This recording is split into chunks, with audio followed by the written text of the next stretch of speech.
কেন এই কাজটি করলো ছোট্ট বাচ্চাটি? রুটির প্যাকেট নিয়ে দৌড়ে পালিয়ে গেল। দেখেন রুটির মালিক তখন বাচ্চাটির পিছনে পিছনে দৌড়ে আসতে থাকে, আর বাচ্চাটি যখন তার বাড়ির ভিতরে ঢুকে যায়, ঘরের ভিতরে ঢুকে যায়, তখন এই রুটির মালিকও তার সাথে কিন্তু বাচ্চাটির সাথে এই ঘরের ভিতরে প্রবেশ করে। আর ঘরের ভিতরে প্রবেশ করে দেখতে পায় যে বাচ্চাটি তার অন্ধ বাবার জন্য রুটি নিয়ে আসছে তার কাছ থেকে দৌড় দিয়ে। দেখেন ছেলেটা তখন রুটির প্যাকেট থেকে একটা রুটি বের করে তার অন্ধ বাবাকে খেতে দেয়, বলে যে বাবা তুমি খাও এই রুটিটা।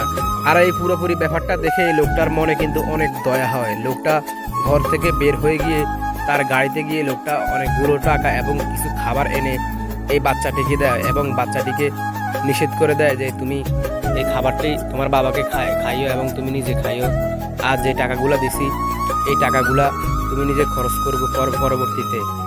আর এই ব্যাপারটা তোমার বাবা যেন না জানতে পারে, না বুঝতে পারে। দেখেন আসলে মানুষকে সাহায্য করার ইচ্ছা থাকলে এভাবেই কিন্তু সাহায্য করা যায়। দেখেন কিভাবে লোকটা কতগুলো টাকা এবং কতগুলো খাবার এই বাচ্চা এবং তার বাবাকে দিয়ে সেখান থেকে চলে যায়। আসলে এই ধরনের মন মানসিকতা প্রত্যেকটা মানুষের ভিতরেই থাকা দরকার।